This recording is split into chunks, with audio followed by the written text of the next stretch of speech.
Shifting focus to the other important development, twists and turns aplenty as Sena versus Sena battle in Maharashtra reaches its climax.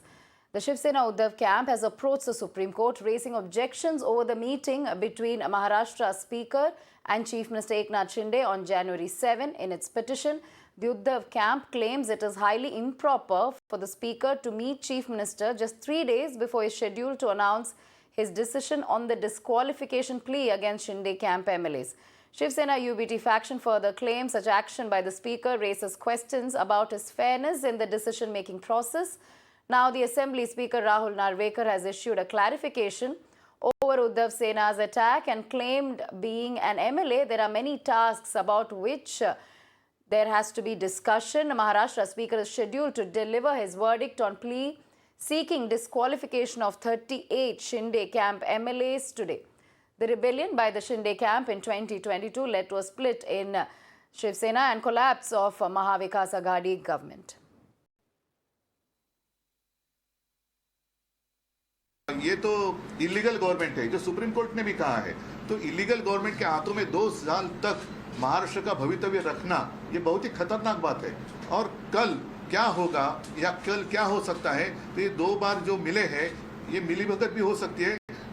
प्रजातंत्र की हत्या करने की साजिश शायद हो गई। जिस ढंग से उन्होंने एक समय की बर्बादी, और शायद कल और एक ऐसा कुछ कर सकते कि और समय निकले, तब तक ये चुनाव हो जाएगा। हमें कोई आपत्ति नहीं, हम तो जनता के सामने हैं, जनता के बीच में हैं, और जनता तो जो न्याय देगी वो तो देख रही है। लेकिन क्या हम खुलेआम हमारे नजर के सामने प्रजातंत्र की हत्या होने जा रही है, उसको स्वीकार कर सकते हैं क्या?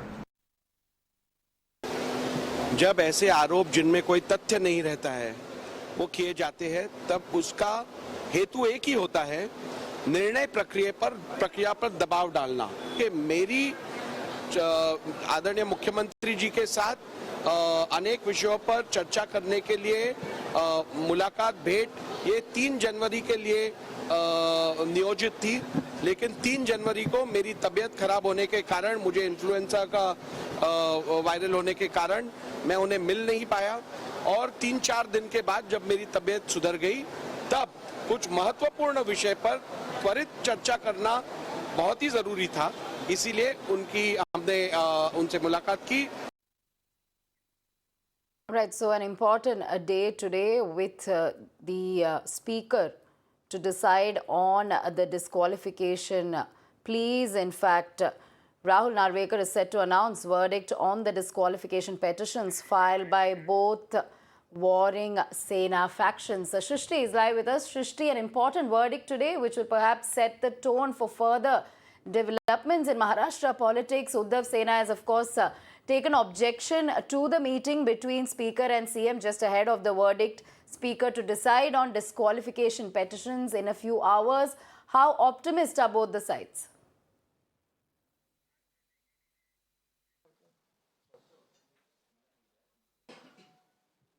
Well, the much-awaited verdict regarding the Sena versus Sena disqualification petition is going to come today in the afternoon. Right now, I'm joined with Sanjay Shirsat, is a MLA of Shinde faction. Sir, thank you for connecting with us.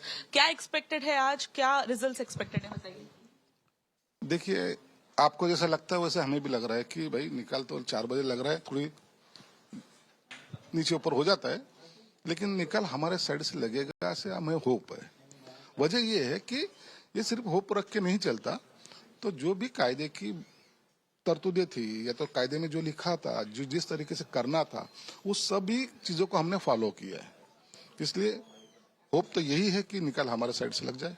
Sir, petitions जो थी वो club की थी, उसके बाद उसका 6 groups बनाए थे, तो क्या एक्सपेक्टेड है उस ग्रुप से, कैसे वर्डिक्ट्स आएंगे? देखो, वर्डिक्ट्स कैसे आना है ये तो नार्वेकर जी डिसाइड करेंगे, लेकिन हमारा जो बुनियादी बेस था कि शेड्यूल 10 हमें एप्लीकेबल नहीं है, उसके ऊपर ज्यादा हमारा फोकस था। जब वो हमको एप्लीकेबल नहीं है तो हमारे को व्हिप लागू नहीं होता, और उन्होंने व्हिप भी जो जारी किया था वो इतना गलत तरीके से उन्होंने बोला है कि हमने ईमेल कर दिया था, जो हमारे पास एड्रेस थे ईमेल कर दिया था, हमने व्हाट्सएप किया था, हमारे कर्मचारी ने दिया था, हमें पता नहीं, ये सब चीजें। और दूसरी बात है, वो वक्त इमरजेंसी में जो ठहराव लिया गया है उन्होंने एक जगह पे ऐसा डॉक्यूमेंट्स पेश किया है कि इसके ऊपर 3 मंत्रियों की सिग्नेचर है जो आज भी मंत्रिमंडल में है। और दूसरी तरफ सुप्रीम कोर्ट में उन्होंने ये कहा है कि वो बैठक को ये लोग नहीं थे।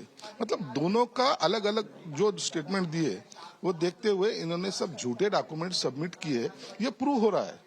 All right, thank you, Shrishti, for bringing that voice of Sanjay Sirsat of Shinde faction, who is pretty positive as far as the verdict today goes. He says that the whip issued by the other side does not apply to them and that it is against the law.